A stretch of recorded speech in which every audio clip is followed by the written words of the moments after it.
table.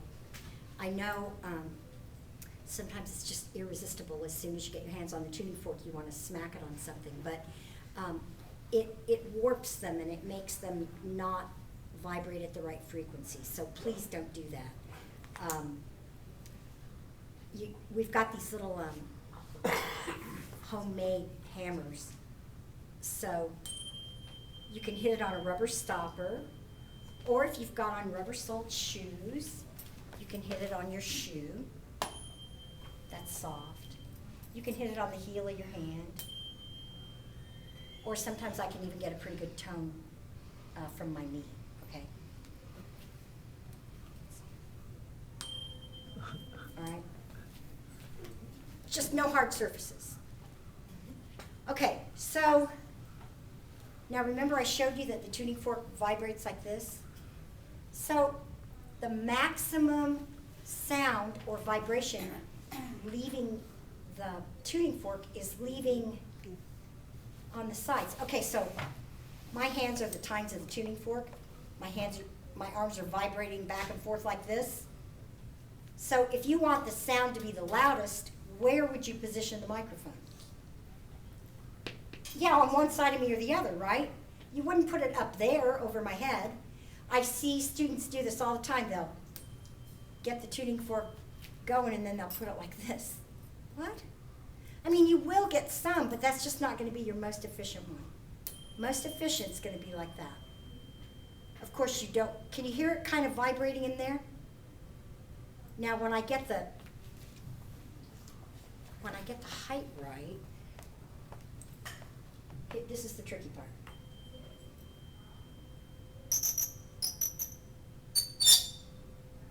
Did you hear it get louder? Yeah. Mm-hmm. Okay, so when it's the loudest, that's when it's passing through the distance that you want. And so you're going to want to make another pass, back up, going the other way, and you have to do it a few times. And then, of course, there's like a time lag between when you move this and when the water stops adjusting. But to the best of your ability, you're going to try to determine at what distance the sound is the loudest, okay? So let me have you turn to page 66.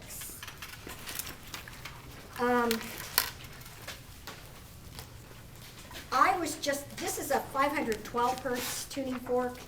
You also have a shorter one that's a 1024, twice the frequency. So that's a little higher. And now, that's the one you're going to do first. I don't think I've got enough water in there to get this where I need it. Because I think it's at about...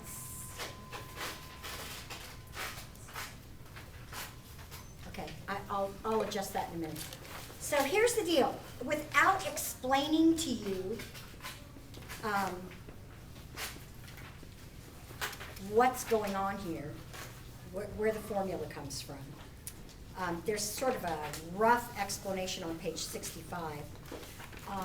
What I'm going to have you do is, first of all, the frequency is already known, 1024 hertz, and then the first N is going to be when it's up here, and see how that column is approximate LN?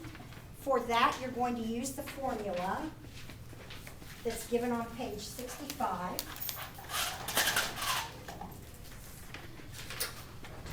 So,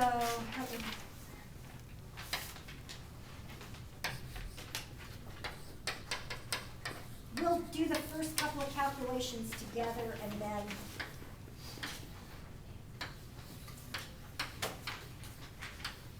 I'll have you complete the table by yourself. So here's the deal. We're going to calculate where we expect to find these distances, and then we're going to look for them.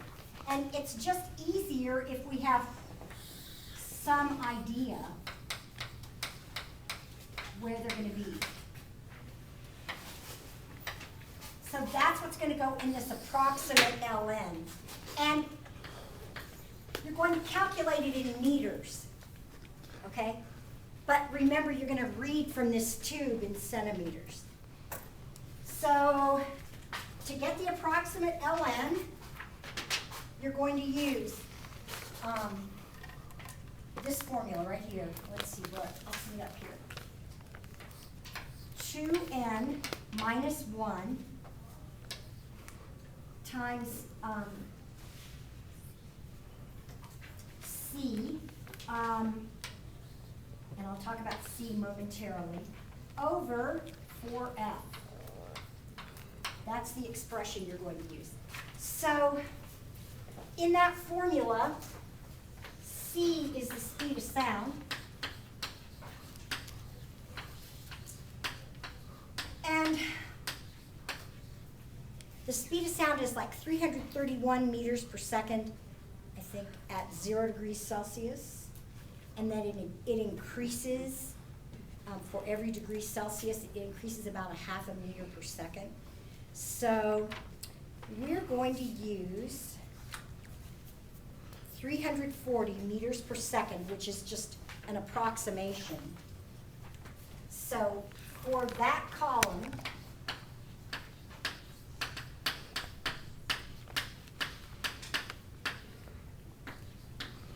we're going to use a C of 340 meters per second. Okay, because that's approximate. So the first one is going to be, for n equal 1, that's going to be 2 times 1 minus 1. And remember, you do want to include a sample calculation. 2 times 1 minus 1, that whole thing times 340 meters per second, divided by 4 times the frequency. So 4 times 1024. And you're just going to put a number in there.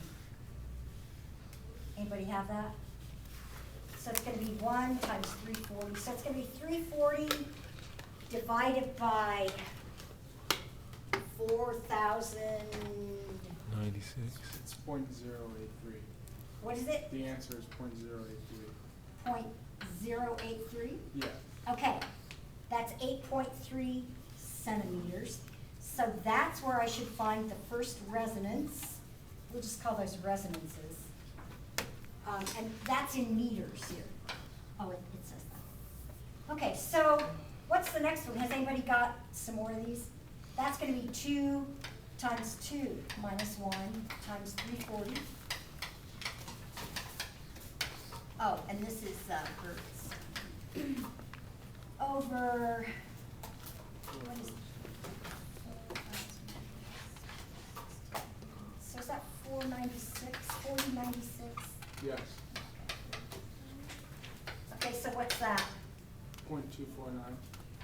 0.249. So those are your approximate LNs.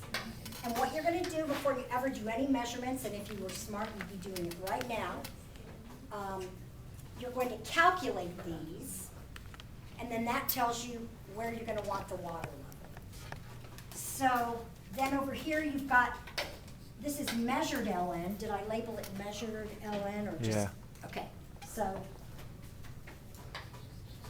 now you want to be careful of your units because you're going to want things in meters, but once again, the little measure sticky tape there is in, get that up high enough. Oh, maybe I can. I have to hold it though. And I think you'll see the benefit of having a partner here. I guess I can put more water in. This is going to be a real pain in the neck to dump. Some of you may not be able to get 7.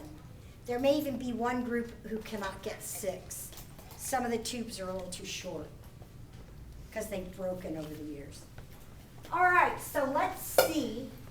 I'm looking at .083 meters, that's 8.3 centimeters, okay?